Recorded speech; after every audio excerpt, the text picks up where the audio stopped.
Aloha. Thank you for joining us here at truthmadeeasy.com as we continue with our Apologetics Made Easy video training course.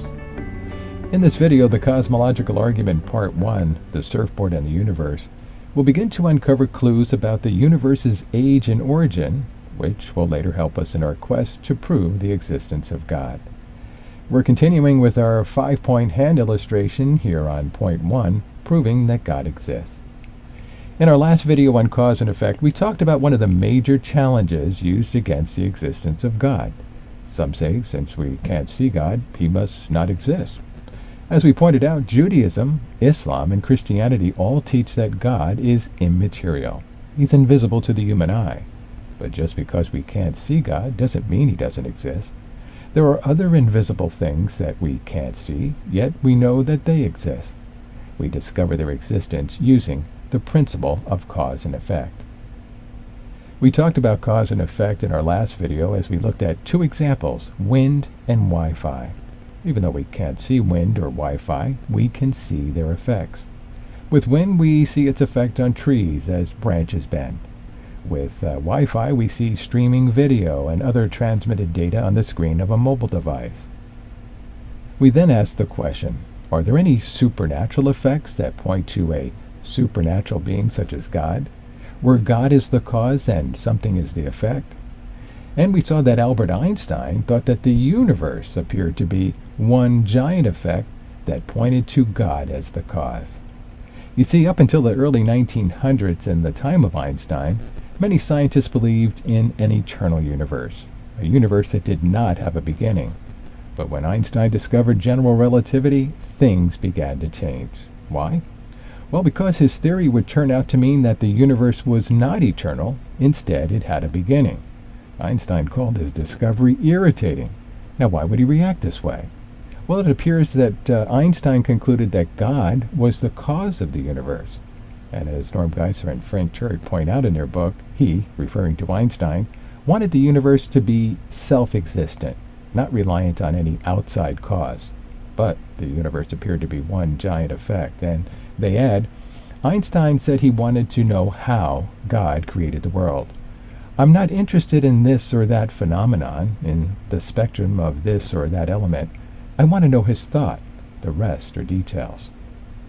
Well, what makes Einstein's theory of general relativity so special is that it supports one of the oldest arguments for the existence of God, an argument known as the cosmological argument.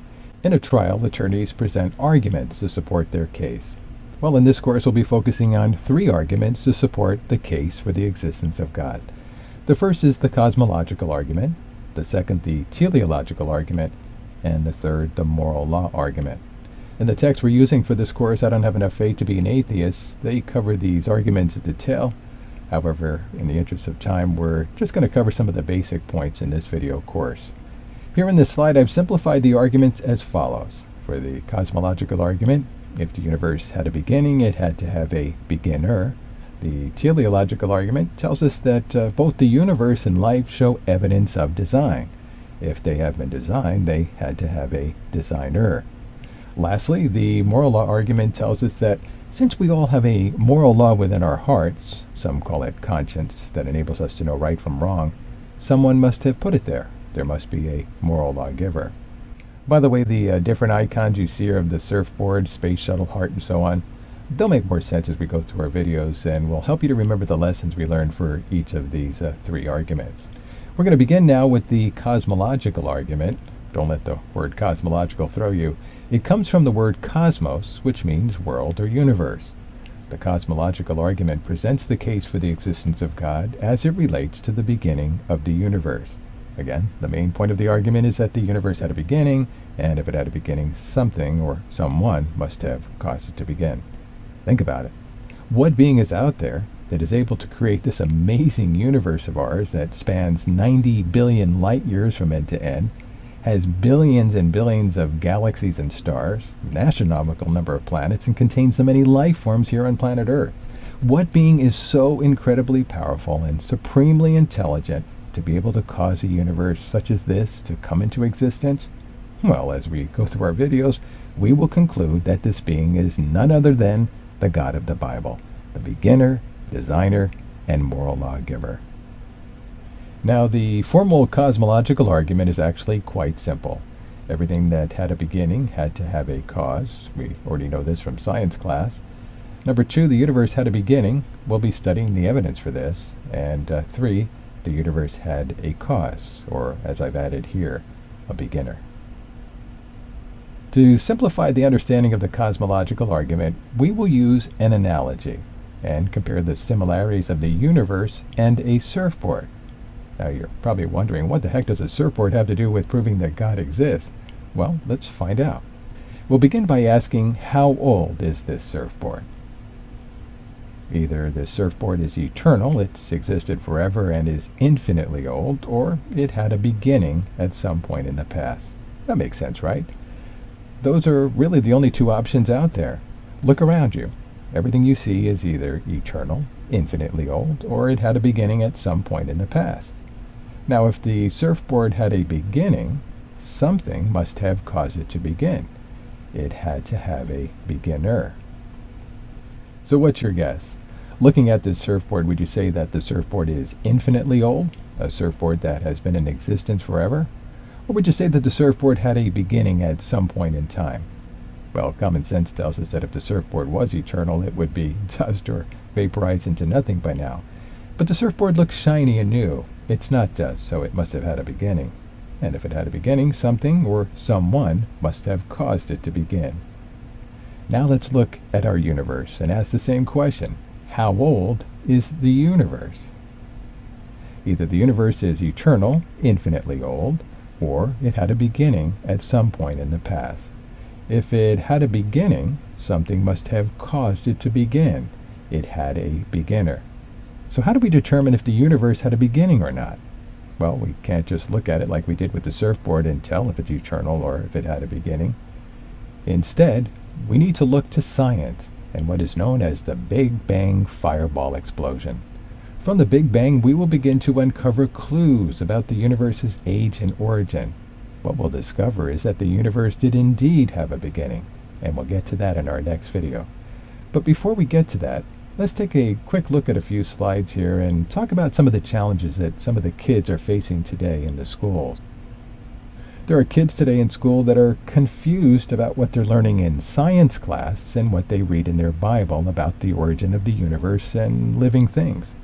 The reason for the confusion is that in some, not all, but in some schools, it is taught that God had no part in the creation of the universe. They teach instead that the first life here on planet Earth spontaneously generated from non-living chemicals in a warm pond on the very early Earth. That's the result of what? Nature and natural forces at work.